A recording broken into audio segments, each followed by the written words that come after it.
You know what I mean? They really want to feel you, check you out, call around. Have you heard of this guy? You know, good things, bad things, and then get a warmer, fuzzy feeling, and then do it. Right.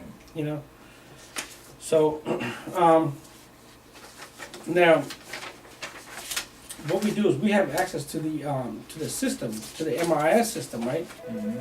So within the MRIS system, when we're looking at a house, right? So for example, here's the listing, right? This is the MRIS system. So this will tell us, so if you look here, it'll tell us when the house was built. The house was built in 1995. It's 16 years old, Mm-hmm. right? It'll tell us how many levels the house is. This house is 3 levels. It has 1 fireplace, right? It'll tell us what neighborhood the house is in, what community, okay?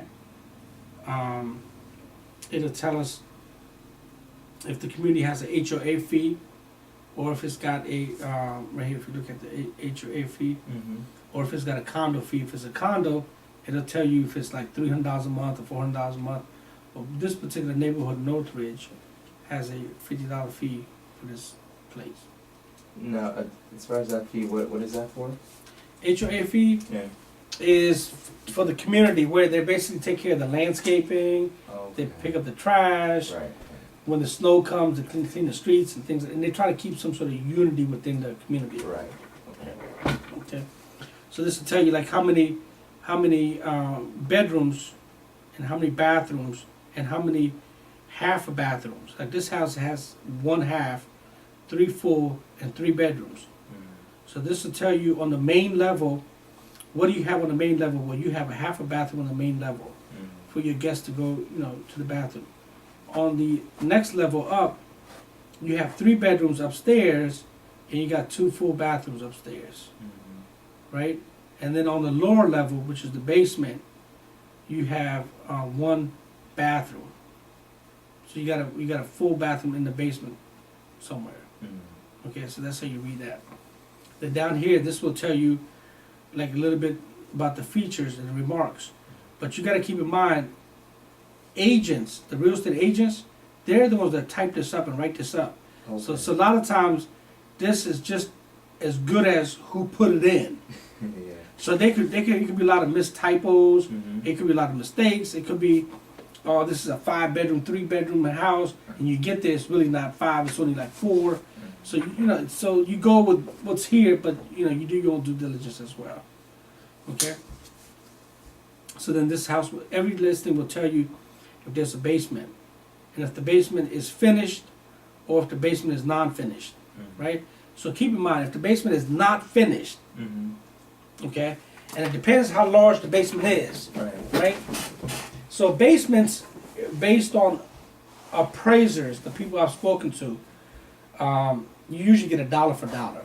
Okay. So what that means is, let's say you put in $30,000 in a basement, right? In terms of renovation and finishing it up, then you're gonna pretty much get $30,000 out of the basement. So basements are in a lot of areas like Nevada, they don't even have basements. Right. North Carolina, they don't even have basements. Right. So there's basements on this side of the East Coast, but we gotta be careful with how much money we put in the basement so you don't get it all out. Right. Where you get your money out is in the kitchen. If you put in 10,000, you get out about 20. A 2 for 1. Bathrooms 2 for 1, right? Accessories, ceiling fans, crown molding, chair rail molding, recessed lights, lighting, light fixture, anything people could touch and feel Yeah. that gives them that, oh wow, this is nice, oh wow, that's nice. Usually get 2 for 1, Right. okay? So, like the faucets, I mean, you could try to get like a cheap $40 faucet, or you could get a $68 faucet, and the $68 faucet gonna be like, oh wow, this is nice. Well, this is gonna be like, oh, okay. Right. And if you got a nice granite countertop, you got nice undermount sinks and nice vanities, Yeah. and you got a cheap, it takes away, it dilutes your product. Right.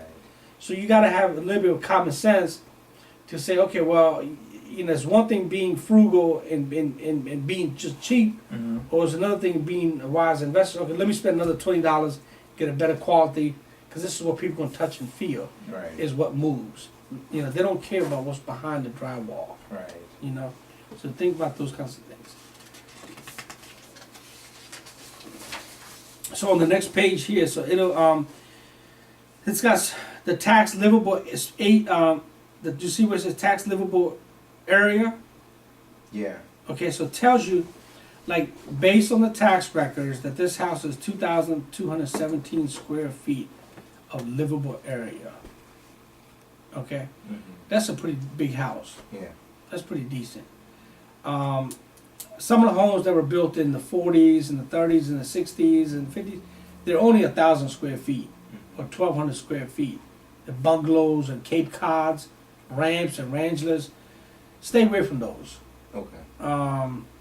Because the bedrooms are just too small. They're like 7 by 7, 10 by 10, 8 by 8, Mm-hmm. and they're just hard to move because most people have big furniture. Yeah. You know, with the 8 by 8 room, you if you put in a king size bed or queen size bed, if it fits, it's gonna consume the whole room. Yeah. So, you know, I try to look for properties that were built in the 80s, the 90s, even in the 70s, but they have bigger rooms. They got 10 by 10s, 12 by 12s, large rooms to work with. But anything like around 800 square feet, 900 square feet, Mm-hmm. I would stay away from those. They just, you might be able to get them at a good price, Yeah. but it's going to be sell. hard to sell them, hard to move, and you'll get stuck with a bad product. Yeah. Regardless of what you've done to them, regardless of you putting in stainless steel, hardwood floor, all that stuff, Mm. it's going to take you longer to sell it Right. just because of the size of the property. Somebody will buy it, Yeah. but it's just going to take you longer to sell it. Okay. You know, just read the remarks. It gives you directions. And the remarks, who puts them in? The agents. Yeah. And so this tells you about the exterior of the property, you know, if it's siding, if it's vinyl, if it's brick, Okay. okay? And it also tells you the lot size. So right here, this is sitting on a 4,137 square feet lot size, okay? So it's a .90. So that's not bad, because this one is like a townhome, okay? So when you see like .2, .3, .5, you know, those are very small, tiny lots, and then you got the house basically sitting on most of the land. Mm-hmm. But if you see like .37, .25, .25 is basically a quarter of land, Okay. okay? And this is, you know, .50 is a half of acre, Mm-hmm. is an acre of land. Now, so as far as .09, That's small. that's very small. That's like your house is here, and then your neighbors, That's your one- neighbor's house is like right here, very close to your neighbors. Okay.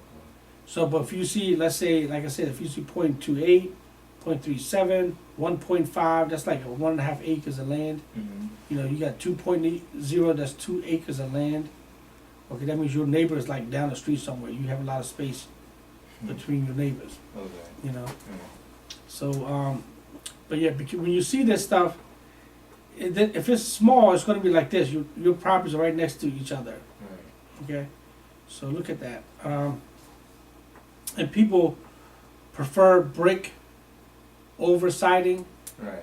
or stone. That's what they prefer. But also brick costs money. Right. Siding is cheaper. And a lot of builders in the 80s and the 90s, you know, they started using sidings because it was just less expensive and faster to get the jobs done. Mm-hmm. So they've done a lot of brick homes on the bottom, and then they got siding, Mm-hmm. you know. All right, then look at the utilities. Oh, right here, so you see utilities. Mm-hmm. So cooling system, air condition, central, okay? Keep in mind, utilities, water heater, furnaces, like this one tells you heat source is natural gas, Mm-hmm. okay? Then it tells you like the cooling system is electric, Yeah. okay? So you gotta keep in mind that a lot of homes don't have air conditioning. a lot of them. And if they don't have air conditioning, that means you gotta run a new bulkhead, you gotta run the vents, so the air can come out, okay? You gotta cut the drywalls, you gotta frame it, you gotta plaster, you got all that stuff. So that right there could be $7,000 to $8,000.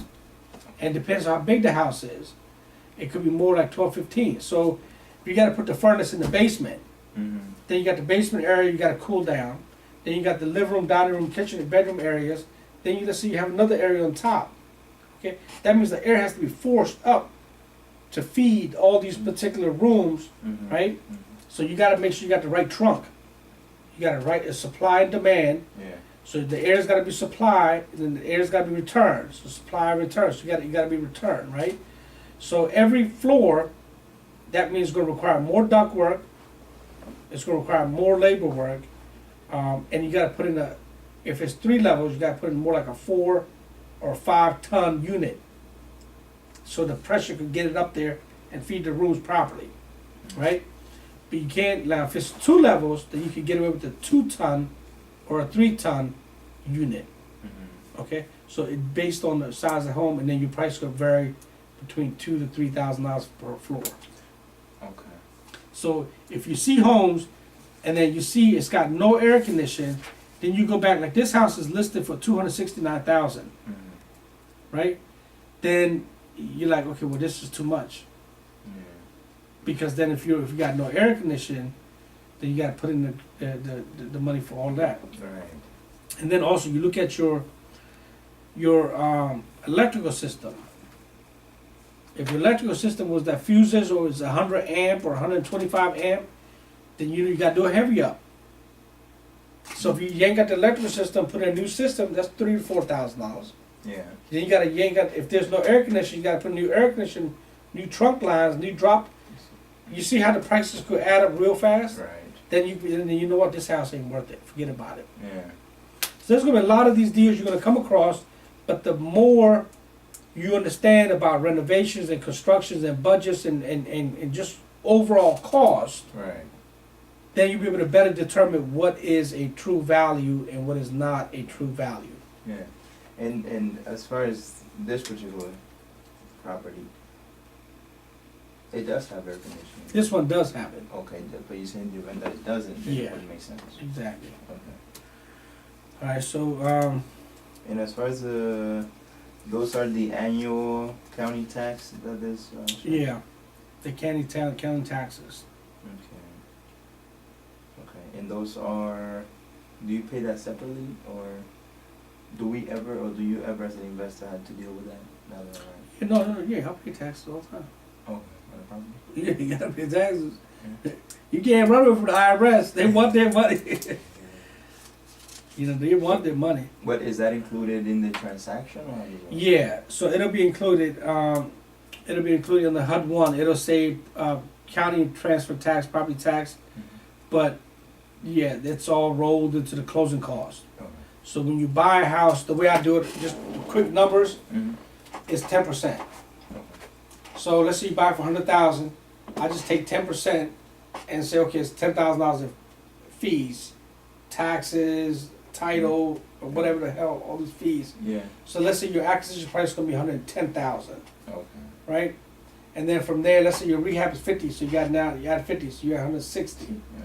So when you sell the property, you're also gonna have closing costs on the back end. Mhm. So you're gonna have taxes on the back end, you're gonna have recordation taxes, transfer taxes, you're gonna have your real estate commission fees to pay your real estate commission. Then your buyer may come to you and say, hey, I need help to buy this property. You know, I need 2%, 3%, 4% closing help. So then you have your closing help that you gotta give. So then there's fees on the back end, Mhm. right? So the way I do it is I just use 12%. So 10% on the front, 12% on the back end. So that's like 22% of the overall transaction. You're giving that shit away. That's the cost to do business, Right. right? So that means the house has to have enough profit margin for you to give away 22% and still make money. Right. And you don't forget, you still got to pay the IRS, Right. right? So there's a lot of numbers here.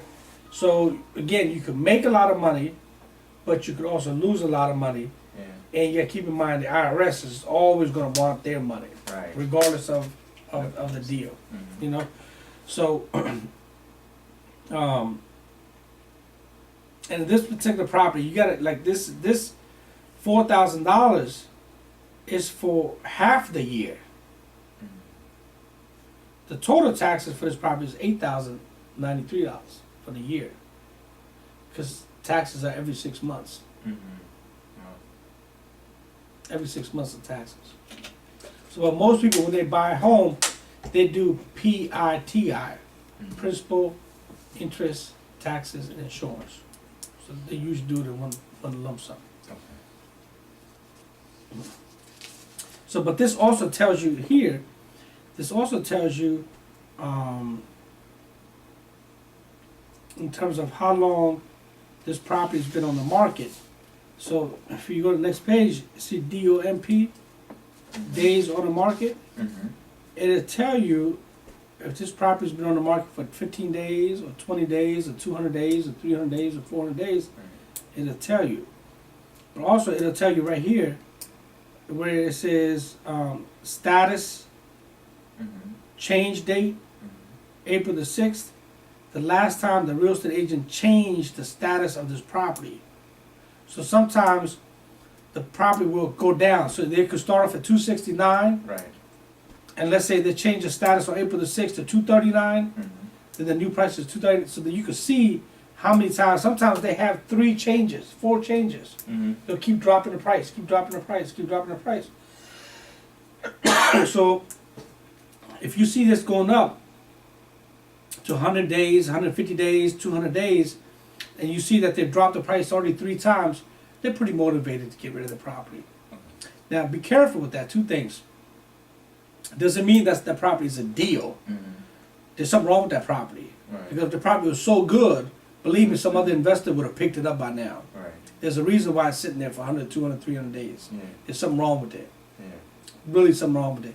Because like in DC, properties don't sit for 200, 300 days. Okay. You know, and if they do sit,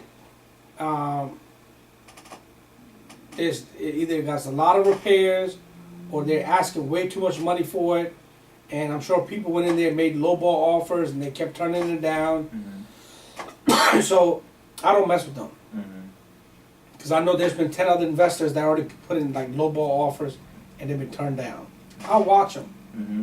and if they go from sitting, all of a sudden they drop at 50,000, and they'll do that, or they drop at 50,000, then you could go in there and say, okay, I'll drop. Then you go make a lowball offer. Mm-hmm. So you just gotta kind of watch it. I have a watch list of properties that I watch. Okay. And okay. And how? Well, on average, what's the longest one of your properties stayed on the market? A year. Okay. And then what happens is you have a buyer that puts in a offer to buy it, right? And then their financing falls through. Boom, the deal's dead. But they've tied your property up for 30 days or 60 days. Then you get another buyer.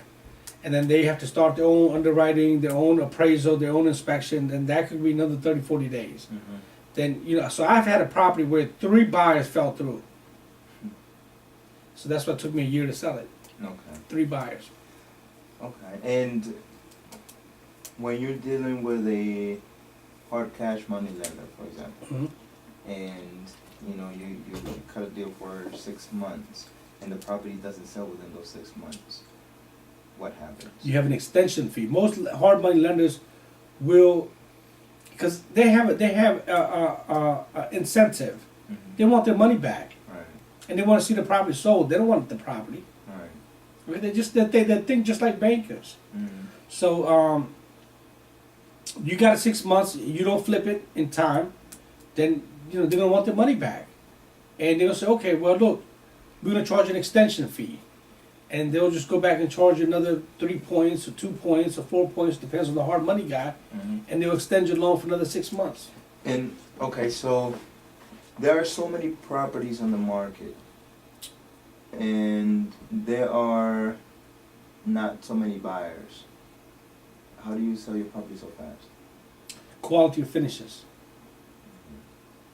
Okay, so that's pretty much what differentiates your properties from the rest that are Right. not The selling. quality of the finish. The finished product has to be sharp. Mhm. The finished product has to be crisp, has to be clean, Mhm. and it's got to be a wow factor. People walk and they're like, wow. Mhm. And when they say wow, you got the property sold. Alright. You got to keep in mind, there are buyers out there, but they're very picky Mhm. and they want everything. And they're going to ask you for everything. So if they walk into your property and you have everything they want, they got the stainless steel, they got the hardwood floors, they got the pendant lights, they got the crown, they got everything they want, Mhm. they're still going to go out there because it's a buyer's market right now. Mhm. They're going to be like, hey, you know what, we love this property, you're asking $339 for it, we're going to offer you $300,000. Right? You as the investor, you know how much you got into it. Mhm. You know what your bottom line is. Right. And you know where your window is. If you got 6 months to sell this property and you already took 2 months to fix it up, it's already been sitting on the market for a month, and you got 3 months left before your extension fee kicks in. Mhm. So the guy says, look, he's beating you down on the price. You're like, no, forget about it. You could go to another buyer because you got 2-3 months left. Mhm. Okay? But if your 6 months expires in July, then you know if you take a contract, you're gonna have at least 30 days for them to go to closing. Mhm. So your guy gets the money back, right? Mhm. So you know that usually right around about 2 or 3 months before, you better take a contract. Because settlements always are delayed Mhm. for some reason that, like the one I just went to settlement yesterday. I just went to sold the property in DC. Mhm. Okay? But that settlement got pushed back for almost like 3 weeks because the buyer had put in a loan application, everything was going fine, Mhm. and we were supposed to settle. Well, now that the Obama's administration and this whole finance stuff, they're really trying to monitor where the money's coming from, where the money's going. So they asked for this guy's IRS transcripts. Mhm. And then the IRS, when they went back and looked at the IRS transcript, they saw that he filed 2010, but he never filed 2009. Mhm. So they had to go back and file 2009 in order for this. So it was a confusion, but he still wanted the house. Mhm. So I had a choice as a seller. I could have said, you know what, forget about it. Mhm. I'm going to go and make this thing active and get another buyer. Mhm. But then I know if I got another buyer, there's always something with settlements, right? Mhm. So what if he comes in the picture and there's something else wrong with him? So I had to really evaluate the particular buyer that I did have Mhm. and find out his IRS issue, if it's real or if it's something they're making up and they're just trying to waste my time. Right. So you as an investor, you know, when you're trying to sell something, you really got to pay attention to the end, the 6 months. You know the clock is ticking. Mhm. So whatever buyer you choose, Mhm. qualify them. Ask for the desktop underwriting process. See if you could talk to their current lender. Hey, Mr. Lender, Joe Blow just put a contract on my property. I want to know if he's qualified. Mhm. Have you checked out his income, their balance, this, that? You know, what is the debt to income ratios? Are they going to be able to settle on this property? Mhm. Do they have any outstanding conditions? Do they have any liens or judgments? The lender's not going to be able to tell you everything, Mhm. but ask. Mhm. The more you ask, some will and some won't. Some will tell you and some won't tell you. But ask anyway, Mhm. right? It just Okay. depends. I mean, some people just like to talk. Right. And they'll say, oh yeah, this guy's great, man. Don't worry about it. He's got money in the bank. They got a 750 credit score. They've already put down payment. They sent them the cashier's check for the earnest money. But you as a seller, that's what you want to hear. Mhm. Because you feel like you're going to be in a good, solid transaction with this guy. And he's going to see it to the end. It's going to go to settlement. You're going to get yours. They're going to get theirs. Boom, the transaction's over. Right. But when you start to call the loan officer, the loan officer's not calling you back, and you call, he's not calling you back, and then you're getting a wishy-washy type of answer, Mhm. I would be nervous, because that guy could just tie your property up Mhm. and tie you up for 30 to 45 days, and has no intentions of going to settlement. Mhm. But you got to keep in mind, your hard money guy is charging you interest every single day. Mhm. $35 to $60 a day. Mhm. So if he's got you tied up for 45 days, or that's 45 days of interest you still got to pay on that property Right. every single day. Mm. So whenever you get a buyer, look at the buyer very, very carefully. Mhm. Make sure he's a strong buyer. Make sure their credit is good. Make sure they got reserves. They got money. Well, how do you check all that? You call up the lender. Okay, so before, let's say, I have an interest in buying one of your properties. I go in, I call you, and do I talk to a lender before I talk to you, or how does it work? Yeah, so, well, most likely you would have an agent Okay. representing you. Most likely. Mm-hmm. Most of the time. Okay. Most agents will not work with buyers unless the buyers have been qualified. Because Okay. the agents are not going to waste their time Right. working with buyers, driving them around, showing them all these properties, and the buyer's capability is only $150,000 buying power, Mm-hmm. but the buyer wants to look at $400,000 homes. You know what I mean? So the agent, if the agent is smart, he's gonna say, look, let's get you qualified. Let's go talk to a lender, find out what your buying capacity is. Mm-hmm. If you can afford to buy $300,000, then we'll go out and look at $300,000 homes. Okay. But if you could only buy 180, then we're gonna look at stuff that's 150, 180 that you could buy. Okay. And then, if the agent is smart, he's gonna make sure that you are pre-qualified and approved, not just pre-qualified by a loan officer that might be your cousin, your uncle, your aunt, your brother, Mhm. that's gonna just write a letter saying, yeah, he's a qualified for 300,000 and he's ready to buy. Yeah. Okay? What I deal with, I want an approval. Mm-hmm. I want to approve. I don't want a pre-qualification. Anybody can write a letter Right. saying that, yeah, I'm qualified for 300,000. Mm-hmm. Okay? But I want to know for sure that you are approved, not just qualified, before I tie up my property with you for 30 to 45 days. Right. Because I want my property sold, Right. and I don't want to waste my time. Makes sense. You know what I mean? Yeah. So, all right, look. So, was that helpful? Mm-hmm. Okay. Definitely. All right, with this book here, let's just go through this book.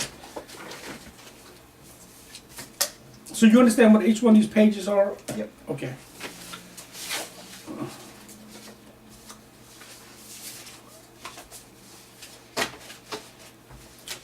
So with this book here, now the purpose of this class is for property locators to be able to make money Mm-hmm. quickly. Okay. And a lot of property locators don't have a lot of money Right. to get into the game, Right. but they have to start somewhere. Exactly. So believe it or not, locating a property is the key to this whole thing. Okay. And I'm sorry. Those are what they call bird dogs, something like that. Like bird dogs, wholesalers, property Wholesalers. locators, it's the same terminology, same thing. Okay. And so I know as a wholesaler, I could sign a assignment of property, assignment contract, or something. Mhm. Now, at this point, would I be doing that, or I just show you the property when you go to close? Well, at this point, what we want you to do, make sure you understand numbers. Mm-hmm. Numbers are like very, very important, Right. okay? Location, the demographic, the geographic, the property itself, Mm-hmm. all of that stuff is important. Mm-hmm.